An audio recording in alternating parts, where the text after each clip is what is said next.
welcome back to my channel. So I have been wanting to make this video for the longest time, but I'm finally ready to start my Beat the Bloat series, which is going to be a new video every single Sunday on how we can beat the bloat.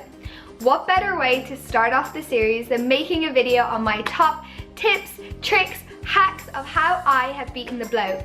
I didn't want to make this video until I was 100% sure that all of these things worked for me and that I was confident that they would work for you too. But I can happily say that I have beaten my bloat, and I know the things that I can implement in my life or things that I can do to stop me getting bloated. Just for a little background information, I was diagnosed with celiac disease and I thought this was the cause of all my bloating. But I cut out gluten and I found that I was still getting bloated all of the time.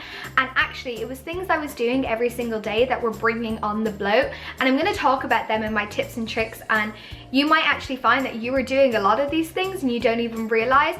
And then obviously I'm going to share some things that you can start doing to help your gut health and help you live a more healthy and confident life. Bloating is one of them things, like if you get bloated you feel a bit embarrassed. There's been times where I've like almost looked pregnant, like very pregnant, and it just knocks your confidence, and body confidence is such a huge thing for me. Like I truly believe we should all live a really healthy, happy, confident life, and if you've got a really bloated stomach that's making you feel like pain and discomfort, like that's not okay, and we don't have to live like that. And for the longest time I thought that I was just gonna have to live that way forever. Actually, we don't have to live that way, and we can live a bloat-free life and have a flat stomach. I just want to start off and say a food baby is very different to bloating. If you get bloated straight after a meal, this is most likely a food baby. But bloating is when you get a bloated stomach for no reason. You might have had just a little bit of food, you might have had no food at all, and you're getting bloated. And this can actually be because of things that we're doing, but I'm going to explain all of that. But I just wanted to say a food baby is not the same as a bloat, because I've had many food babies. Tip number 1. Keep a food diary for a few days and see if you can pinpoint a certain trigger food that might be causing your bloat. For my friend, that's actually onions. Every time she eats onions, she gets bloated. For another person, that might be dairy. So I recommend keeping a food diary for a few days to see if you can find a trigger food that's causing you to bloat. For me personally, processed foods or foods with a high acidic profile really cause me to bloat, and I recommend kind of researching foods with a high acidic profile, because when I started reducing these, I found my bloat massively reduced, and I basically don't get bloated anymore, and I do think it's down to cutting out processed things. Tip number 2 kind of leads into processed things. By processed, I don't just mean junk food. It could be like the chicken you see in the supermarket that's pre-cooked, pre-packaged. That is loaded with sodium, and this can cause you to bloat. For me personally, I think if something like chicken has a shelf life of like 2 months, it can't be good for you, and the things they're putting in it aren't natural and aren't meant for our bodies. So I personally prefer to eat a lot more of a natural diet. So I do recommend watching your sodium intake if you are eating things like tinned soups, food with a long shelf life. These things can actually cause you to bloat, and it might be the sodium or it might be all the artificial stuff that they put in it. So tip number 3, try having smaller meals but more often. I personally prefer to eat maybe 5 smaller meals than 3 or 2 big meals. It just means that my body isn't like shocked with the amount of food that I'm gonna give it, and it really gives it time to like digest the food properly, and that way I don't get bloated and I don't get any discomfort.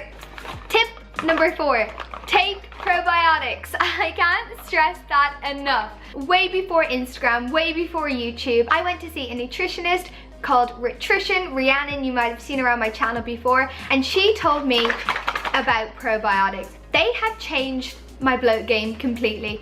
Not only have they helped me with bloating, but they've also helped my overall health. I had no idea about gut health and how our immune system and everything is kind of linked to our gut. And if we have an unhealthy, unbalanced gut, the rest of our body is unhealthy and unbalanced. If your gut bacteria is kind of out of whack or unbalanced, you can get things like acne, eczema, you can be tired, your immune system can be weak, like the list is endless.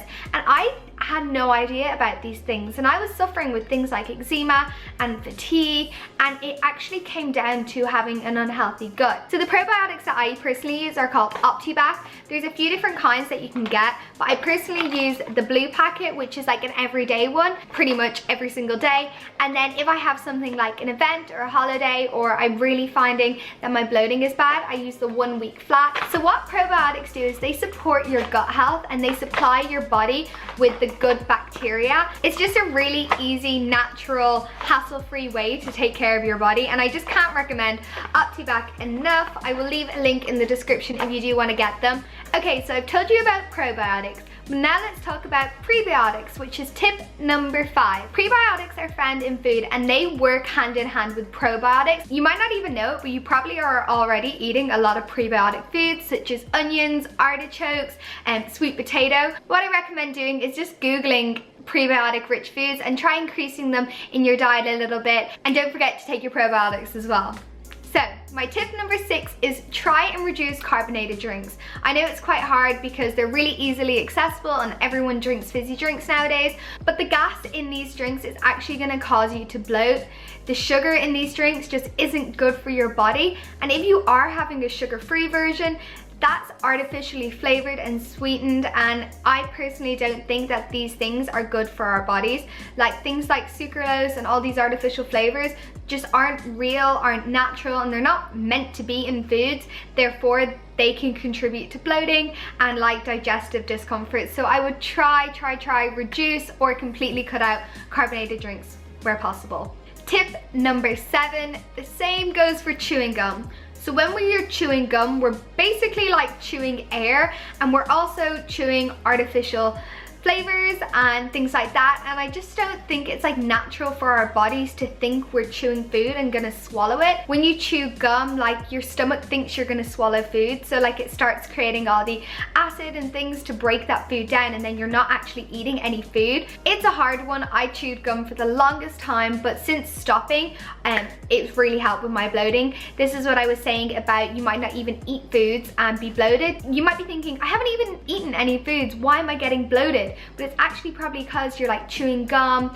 or like drinking a fizzy drink, and it's these little things that we don't even notice or we don't even think that can contribute to bloating that actually are the cause, and we think it's the foods we're eating, but actually it's something completely different and something we have complete control over. Tip number 8, avoid constipation. Easier said than done. No, really, it's actually very simple to avoid constipation. All you need to do is make sure you're getting enough fiber in your diet. You can do this by tracking your macros for a few days on apps like MyFitnessPal, and check that you are eating enough fiber. Now, the other thing is you might be overeating fiber, because things like protein bars are stuffed with fiber, and you kind of want to find the balance. You don't want to be eating too little and you don't want to be eating too much.